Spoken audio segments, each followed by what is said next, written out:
What if I told you that before Hollywood gave us capes, empires were terrified of something much more primal? Long before the silver screen, the Austrian Empire faced a nightmare that did not follow our modern rules. Today, we picture the classic Dracula as an elegant, immortal, and reclusive figure living in a dark castle. He is refined and sophisticated, a far cry from the terrifying reality that once gripped the ancient world. But other depictions reveal a darker truth, where vampires are feral, animalistic, and superhuman killing machines. These monsters are driven by a relentless thirst for blood, lacking any trace of human nobility or grace. We think we know their weaknesses, like a fatal exposure to pure silver or the burning touch of sunlight.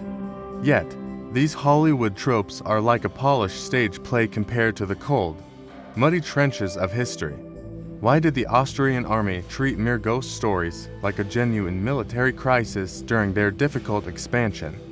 To find the answer, we must journey to Belgrade, where the line between myth and reality began to blur. The Habsburg monarchy encountered something in the frontier that changed their understanding of the supernatural forever. How did a simple Serbian fishing village change the way we see monsters for the next 3 centuries? This story begins with a man named Petar Blagojevic, whose death sparked a wave of inexplicable terror. Witnesses claimed he returned from the grave, leading Provisor Frombold to conduct a desperate, official investigation. Frombold's report would become a cornerstone of vampire lore, long before the name Dracula was ever whispered. Another name, Arnold Pale, would soon emerge from the shadows to further haunt the weary Austrian soldiers. These terrifying encounters led to the creation of the Visum et Repertum, a chilling record of the undead. In those days, a stake of hawthorn wood was the only defense against the rising tide of darkness. The fear was so palpable that the highest levels of government were forced to intervene and investigate. But to understand why the word vampire exists, we must look past fiction into a forgotten 18th century. Imagine a war that claimed 80,000 lives just to redraw a map in the deep, ancient woods.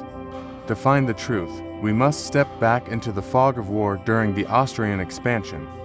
Between 1716 and 1718, the Austrian Habsburg monarchy engaged in a brutal struggle with the Ottoman Empire.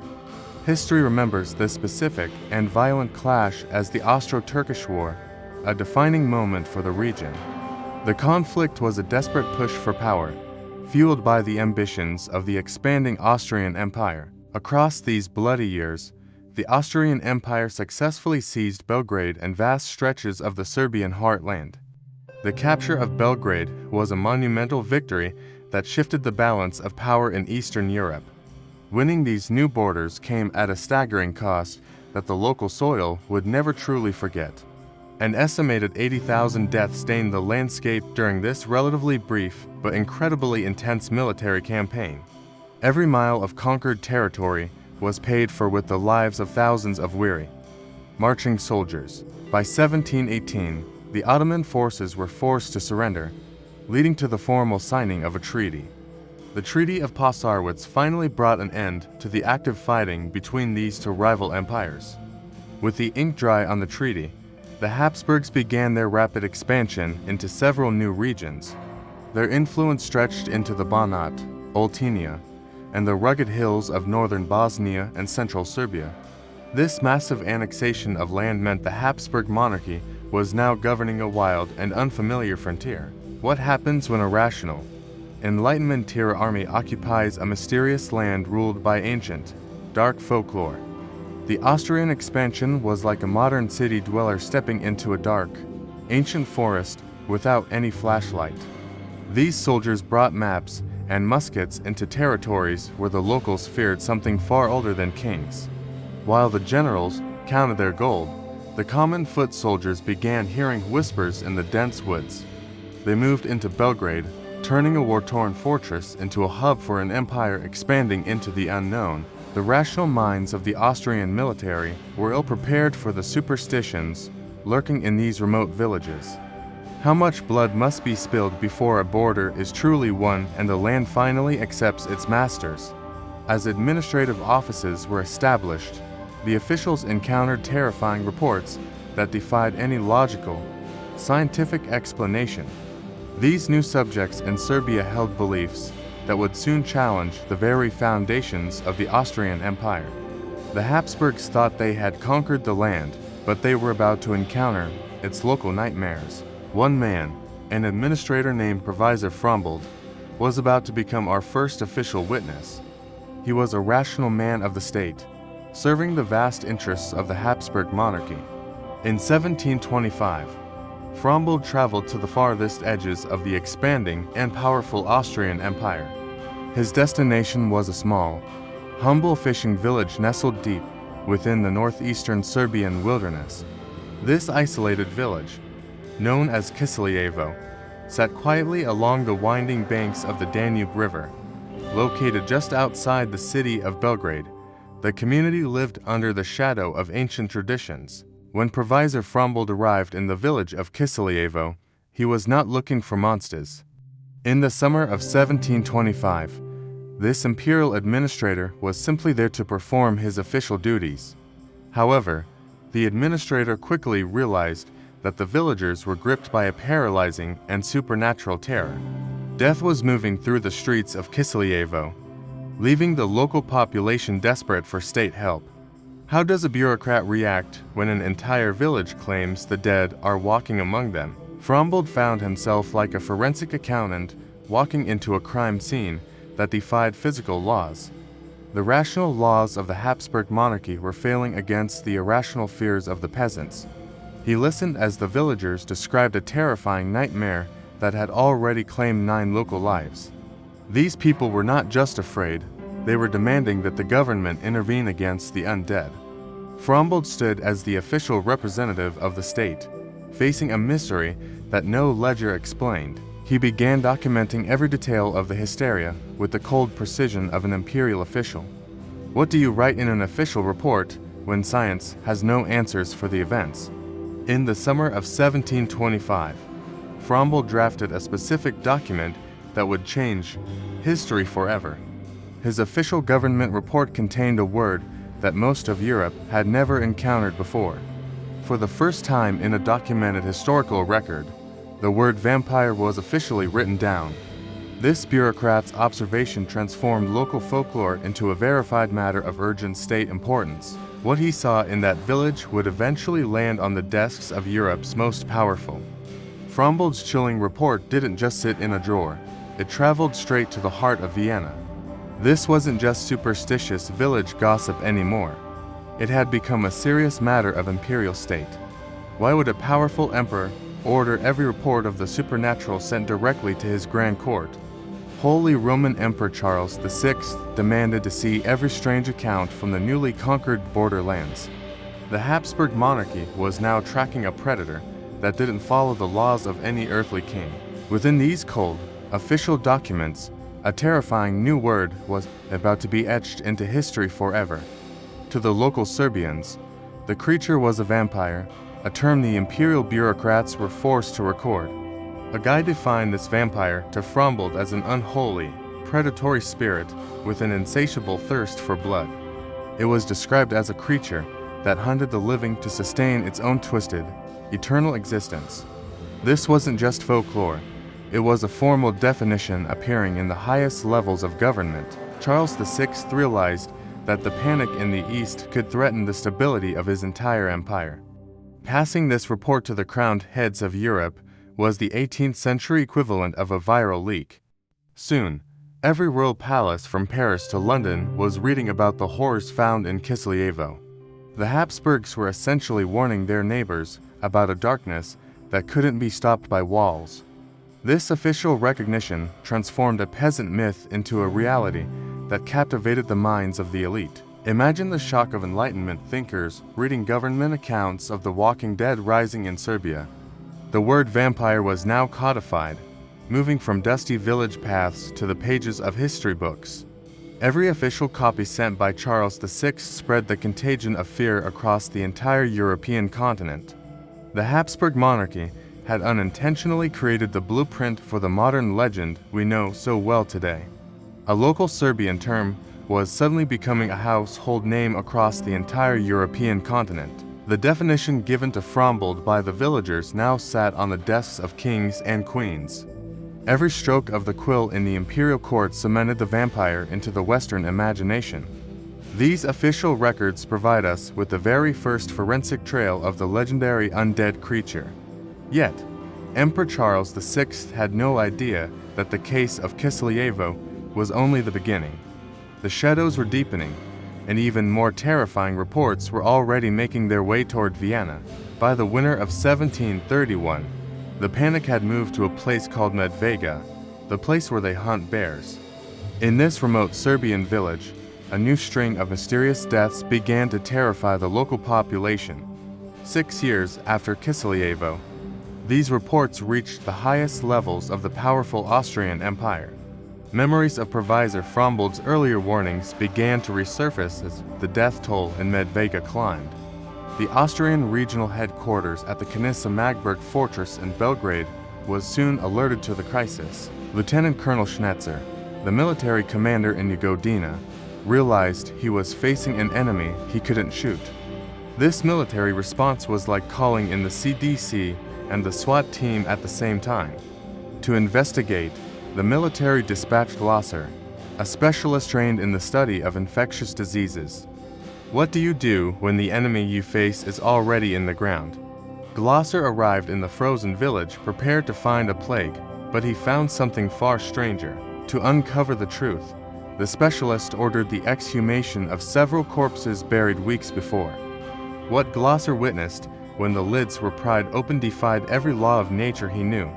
He noted a startling lack of decomposition in bodies that should have been rotting away. The bodies remained eerily intact, showing no signs of decay despite being underground for several weeks. News of these undead villagers spread quickly, reaching the desperate ears of the Habsburg monarchy. The investigation eventually centered on the grave of a man known as Arnold Pale. These findings would later be immortalized in the chilling official document known as Visum et Repertum. Locals whispered about using hawthorn wood to protect themselves, but the military demanded scientific proof. This new investigation would soon prove even more terrifying than the case of Petr Blagojevic years earlier. The army sent an infectious disease specialist, but what he found wasn't a virus. Johann Fluckinger was a man of science, a regimental surgeon used to the gore of the battlefield. But the autopsies he performed in Medvega left him utterly speechless and medically confused.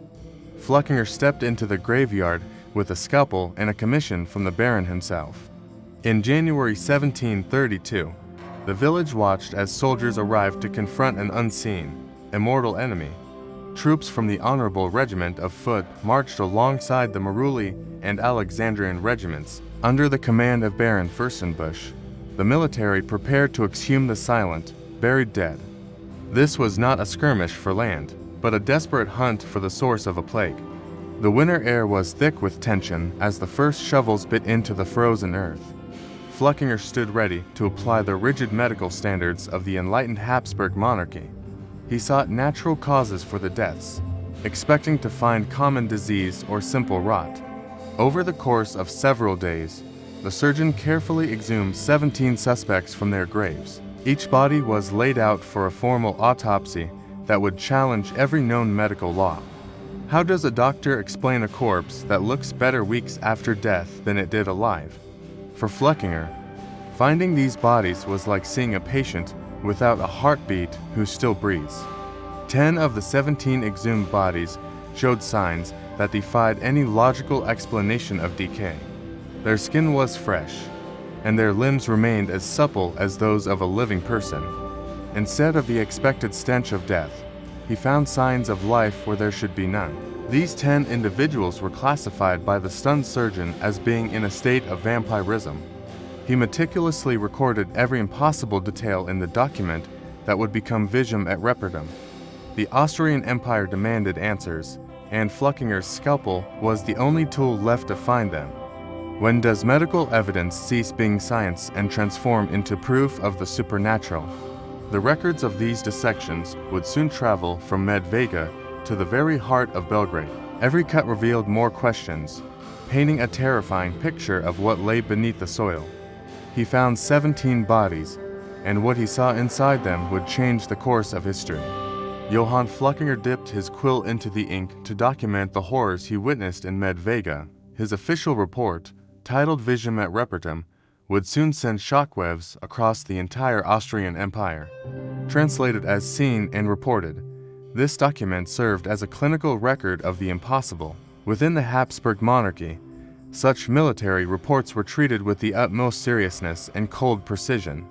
The surgeon meticulously catalogued the state of 17 exhumed bodies recovered from the frozen earth.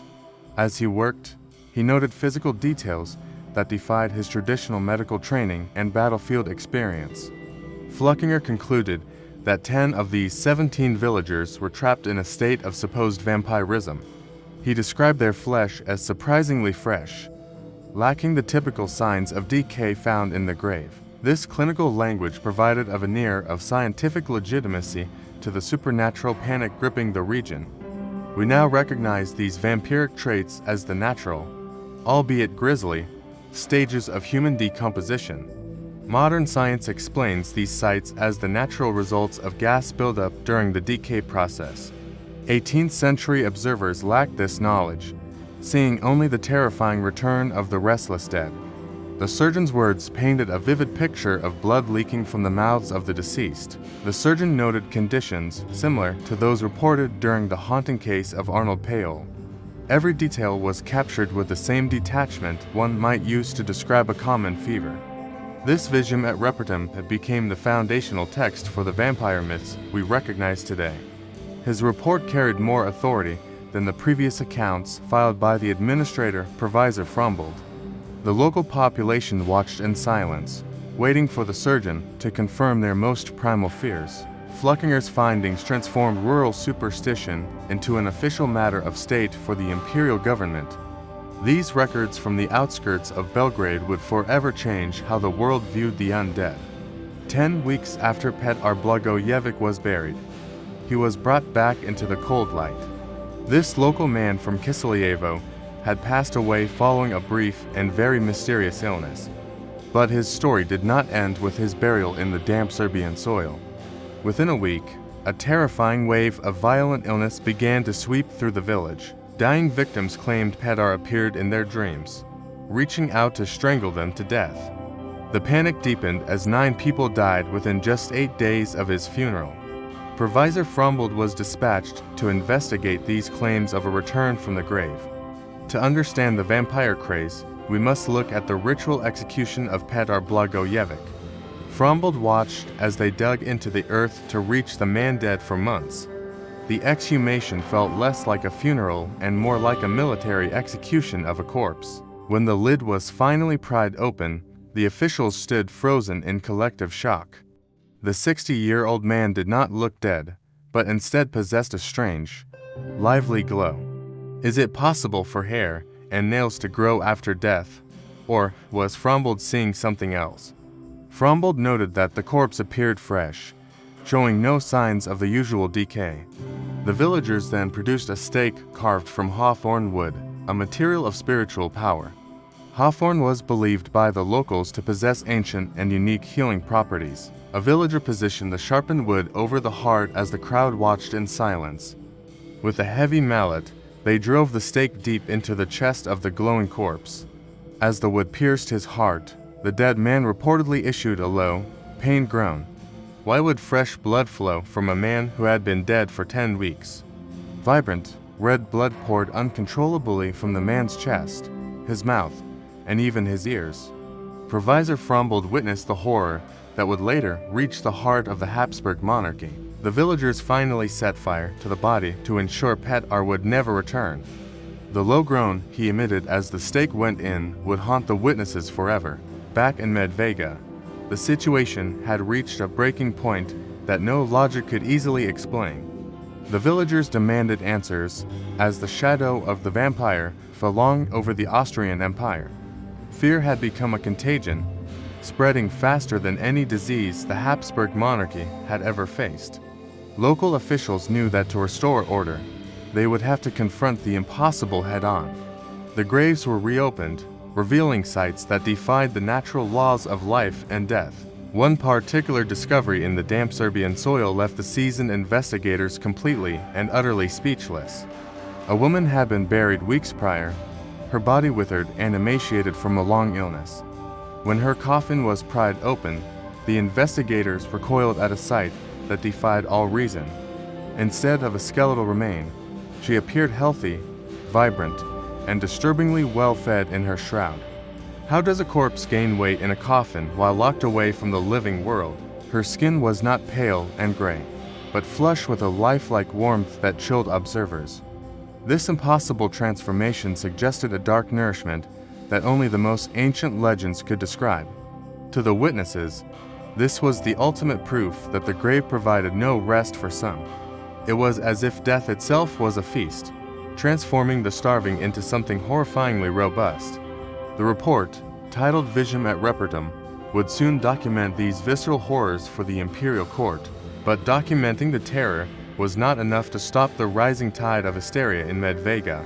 Military leaders realized that only a swift and brutal purge would satisfy the panicked local population. They identified 17 individuals suspected of being the source of this supernatural plague across the region. These 17 suspects were not just names. They were the focus of a town's collective nightmare. The order was given to enact a ritualistic disposal that the military had officially sanctioned. One by one, the bodies were hauled from their resting places to face a final judgment. The sound of hammers against hawthorn wood echoed through the village, a rhythm of desperate finality. Each suspect was staked through the heart, ensuring that no dark spirit could ever return again. Then, the remains were cast into great fires, turning the suspected monsters into nothing but ash. It was a gruesome necessity, a state-sponsored exorcism designed to burn away the town's paralyzing fear. 17 bodies were staked and burned, their ashes scattered to the winds of the Austrian Empire. This purge was like trying to put out a fire by burning the entire house down. Provisor Frombold watched as the physical evidence of their nightmare finally turned into black smoke. They hoped that this violent ritual would finally bring peace to the troubled borders near Belgrade. Was this a mass delusion, or a biological anomaly that the world has since forgotten? Can you ever really kill something that is already dead and thriving in the cold earth? Or was this massive purge just a temporary bandage on a wound that refused to heal? The people of Medvega watched the empty graves, waiting to see if the silence would last. For the moment, the panic subsided, buried under the weight of 17 charred and broken bodies. 17 vampires were purged. The military had done its job, or so they thought. But as the Habsburg monarchy tightened its grip, a new voice of reason emerged from the shadows. The reports from Belgrade and the visceral horrors of Hawthorne would reach the highest levels of power. While soldiers sharpened stakes, the Vatican watched the growing hysteria within the Austrian Empire with deep concern. Amidst this turmoil, a brilliant Benedictine monk and scholar named Dom Augustine Calmet began his investigation. He sought to bridge the gap between ancient folklore and the rigid logic of the Enlightenment. Calmet faced a mountain of chilling evidence, from Frombold's reports to the infamous Visum et Repertum. Could the tales of Petr Blagojevic and Arnold Payol truly be dismissed as mere peasant superstition? The Church demanded answers that would calm the frantic populace and restore order to the frontier. Calmet pored over accounts of exhumations, looking for natural explanations for the seemingly impossible signs. In 1746, he finally published his findings in a massive work known simply as the Dissertations. Within those pages, the Vatican scholar meticulously dismantled the terrifying myths that had paralyzed entire villages. Calmet concluded that these blood-drinking monsters were nothing more than vivid creatures of the human imagination. It was a bold attempt to replace primal fear with the steady, cold light of intellectual reason. His words echoed through the halls of Vienna, challenging the very reality of the Medvega purge. Yet, even as Calmet wrote, the peasants of the Austrian Empire remained gripped by ancestral dread. How could a scholar in a distant library explain the stench of the grave or the screams? The Catholic Church hoped this definitive debunking would finally end the costly military mobilizations against the dead. A profound tension grew between the official word of the Church and the lived experience of soldiers. Dom Augustin Calmet stood as a barrier against the tide of darkness sweeping the Habsburg lands. He argued that the mind, under the weight of grief and terror, could conjure its own monsters.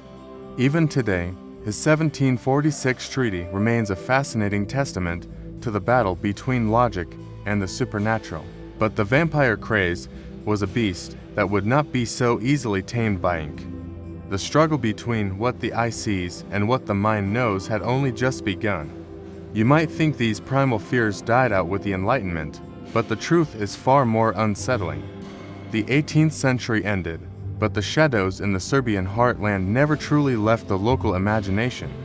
Are we really so different from the villagers who once trembled at the mention of Pedar Blagojevic? Even after centuries of progress, some ancient terrors remain coiled within the deep, rugged hills of rural Serbia. In 2012, a collapsed water mill in Zarazj proved that the legend of the vampire is still alive.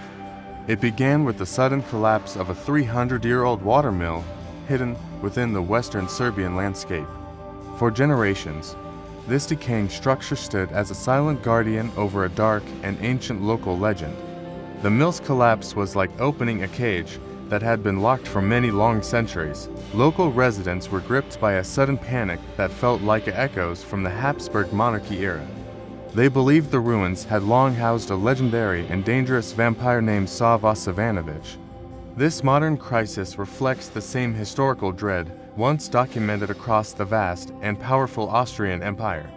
Why does a 300-year-old mill collapse still cause such a visceral and widespread modern panic today? Perhaps it is because the name Sava Savanovic carries the same weight as the infamous Arnold Payol once did. Village elders warned that the displaced spirit would now seek a new home among the unsuspecting living. They turned to ancient protections, much like those who watched Provisor Frombold perform his grim imperial duties. Once again, the talk of Belgrade and the surrounding countryside turned to the reality of the undead. Garlic appeared in windows, echoing the terrifying rituals found within the pages of the Visum et Repertum. Even in our modern age, the primal urge to reach for hawthorn wood remains a powerful cultural instinct. This modern hysteria serves as a living bridge to the era when imperial surgeons first studied the vampire. The ghost of Pedar Blagojevic seems to linger in every dark corner where the old ways still persist. It reminds us that some stories are not just history, but a part of a culture's very DNA. The old imperial records may be dusty, but the fear they described continues to beat in the heart. 300 years later, the heavy atmosphere of Zarazj proves that some nightmares simply refuse to stay buried. The line between the historical investigations of the past and the superstitions of the present is now blurred. 300 years later, the name Sava Savanovic still carries weight and continues to haunt the Serbian night. Behind every vampire outbreak in the Habsburg monarchy, there is a dark and unsettling origin story. For the residents of Medvega, that chilling story began with an Albanian man named Arnold Payol. Years before the plague reached Belgrade, Arnold Payol was already a man marked by a terrifying secret. Have you ever wondered if a man's deepest fear could actually bring his worst nightmares to life? Before he became the focus of the Medvega investigation, Payol believed he had found a desperate cure. He claimed to have encountered a vampire and sought protection through a truly gruesome ritual. Driven by terror, he ate dirt from a vampire's grave to save his soul from darkness.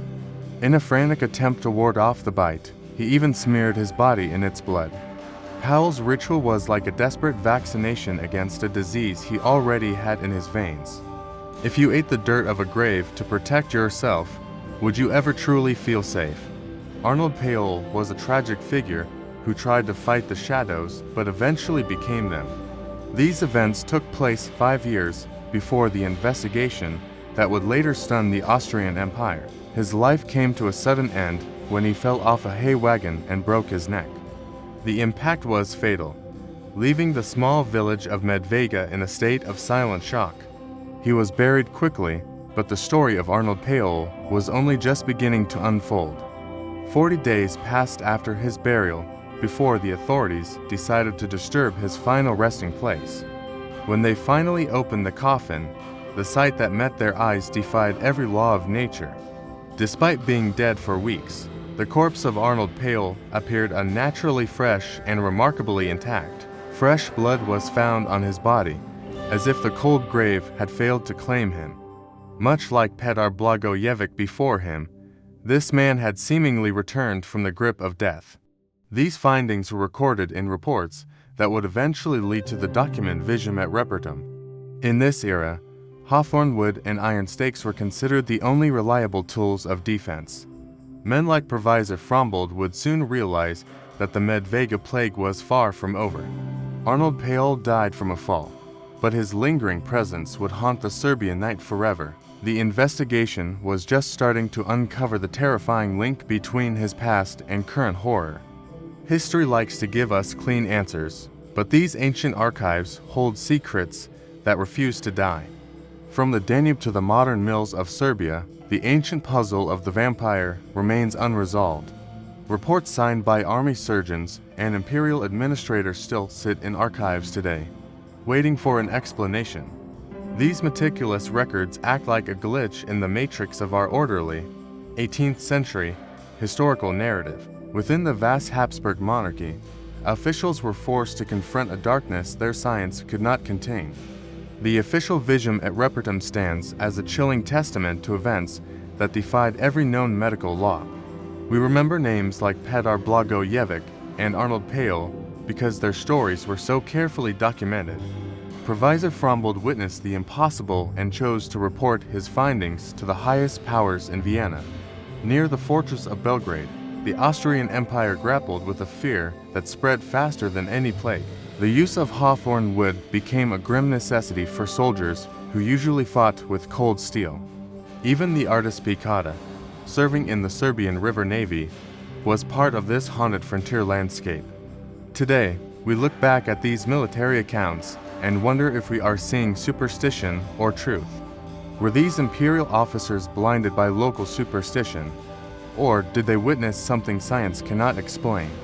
Modern science has advanced, yet it still struggles to debunk the precise details found in these files. The vampire endures in our culture because the original evidence was so disturbingly grounded in physical reality. We bridge the gap between 18th century terror and modern curiosity through these preserved, yellowing pages.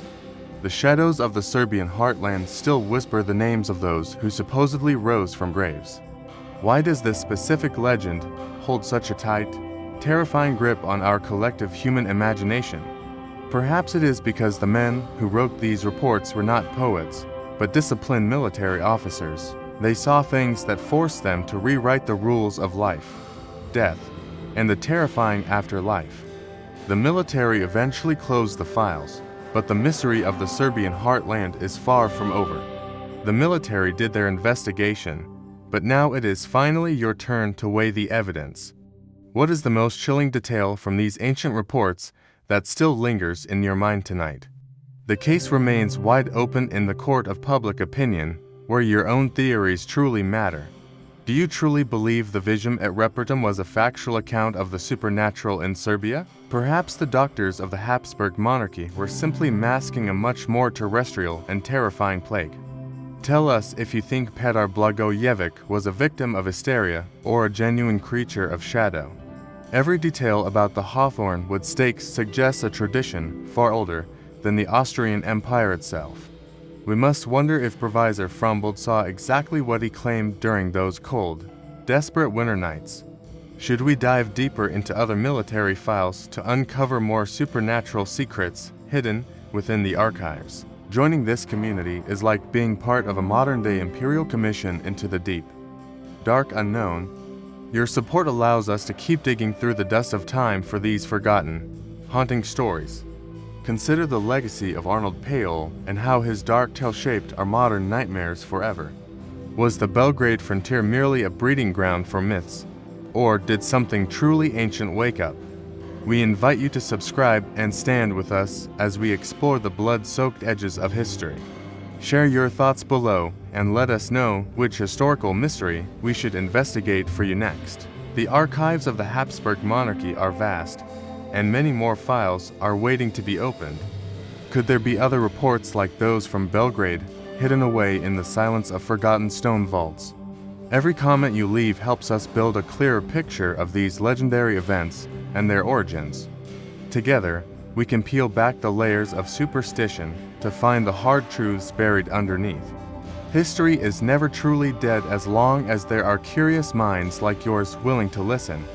Why did the nightmare of the undead take root in this specific corner of the world? To understand the vampire, we must look at the shifting borders of the 18th century. The Ottoman surrender in the Austro-Turkish War changed everything for the people living on the edge. With the signing of the Treaty of Passarwitz, a new and uncertain era began for Europe. The Habsburg monarchy suddenly found itself governing vast, wild territories they barely knew how to manage. Expansion pushed the Austrian Empire into the rugged landscapes of Banat and the mysterious hills of Oltenia. From the forests of northern Bosnia to the plains of Serbia, the imperial reach was spreading. Belgrade became a gateway between the ordered streets of Vienna and the untamed lands of the east. These borderlands were a melting pot where Habsburg law collided with ancient, deep-seated local traditions. For the soldiers and administrators, this new frontier felt like stepping into a land of shadows. They brought with them the visum et repertum, seeking to document a world they didn't understand. But the people of these villages already knew what lurked in the dark after the sunset. Legends of Petar Blagojevic and Arnold Payol weren't just stories, they were warnings carved in fear. The Habsburg officials were outsiders, trying to impose logic on a landscape governed by the supernatural. In every village, the scent of hawthorn wood reminded them that some things cannot be governed. Provisor Frombold and his colleagues were tasked with bringing order to a region drowning in superstition. The clash between Enlightenment science and ancient folklore created a unique environment for the vampire myth.